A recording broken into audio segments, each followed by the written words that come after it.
As we approach midterm elections in November, we'll be keeping an eye on millennials and how their votes will impact the polls. CBS News teamed up with digital media company Refinery 29 and polled women across the country, focusing on those between ages 18 and 35. 34% identified as Democrats, 27% as independents, and 19% as Republicans. The remaining 20% aren't sure of how they identify politically.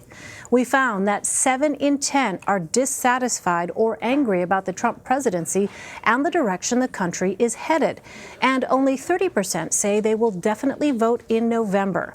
Joining me now is CBS News Director of Elections and Surveys, Anthony Salvanto. Anthony, always great to see you. Let's dive into these numbers here. It's interesting. You've got 7 in 10 women saying that they're dissatisfied with the presidency, and this is that specific 18 to 35 age group. What kind of impact do you think that could have on what we'll be seeing in the midterms in November? Well, look, the majority of these folks, when they choose a party, are breaking towards the Democrats. But as you pointed out, a large number are also independents, and a large number aren't even sure what party they would associate with.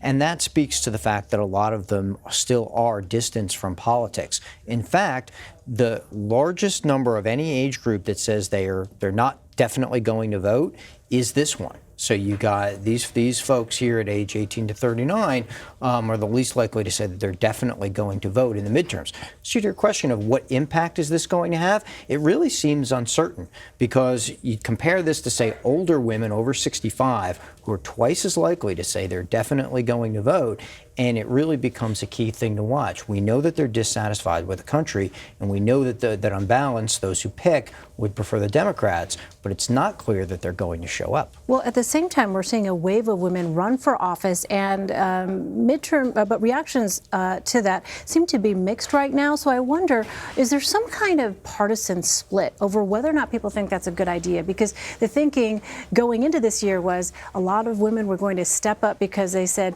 well, if Donald Trump can do it and run for office and win, then I can go ahead and throw my hat in the ring and try and run for office as well. That's right. And we do see large numbers of women running. We see unprecedented numbers of new people running for office who haven't held office before. All that said, so we asked people, do you think that would be a good thing if more women are elected to office? And we see the partisan splits on views on that. The Democrats among these women said that it would be on balance a good thing. Republicans less likely to say that it would be a good thing. They're more likely to say that it wouldn't make a difference. And so you start to see in the party splits, more women running, a lot of Democratic women running. Now, that doesn't mean that these folks say that they would vote for a woman over a man, all else equal. They say they would still pick on the candidate and on the policies.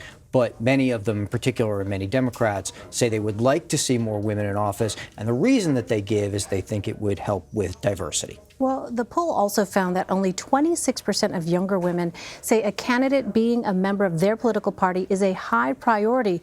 Does that indicate that traditional political values here are shifting with the generation? Well, I mentioned earlier how many of these women are independents and don't identify with either party. That's the first place to start. One of the things that jumps out is that they feel that they have to have their culture and their values represented in picking a candidate. To your question, that does, I think, represent some of the larger political narrative that they're starting to absorb as they come into the process, because there is so much division now, because there's so much division along cultural lines. I'm not surprised to see that. But then when we do get to the folks who do choose a party at this point, we do see the same hard partisan splits that we see among other age groups, where once you're part of a party, that's the way you're voting. Well, what about issues? What are the issues that matter most to this particular group of voters? The thing that really stands out first is health care. Now, that's true of all age groups, but it really, compared to others, stands out here.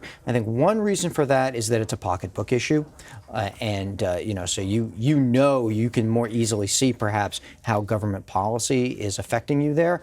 It's not until folks get older that we see more concern about the larger direction of the nation and the general trend of things. At this point in life, they're really thinking about what dollars and cents matter for them. All right, well, Anthony, let's move on. You have a new book coming out that's really going to take readers behind the scenes of the polling world. And you recently had an essay in the Wall Street Journal where you say that you want Americans to focus less on the horse race poll numbers and instead on why voters feel the way they do. So how do you go about doing that? Because that's something that I think a lot of people really wonder about. Yeah, well, that's really what pollsters do. And look, as the election gets closer, I understand that we all want to look at the horse race sometimes because too often, frankly, it makes it feel like it's a game.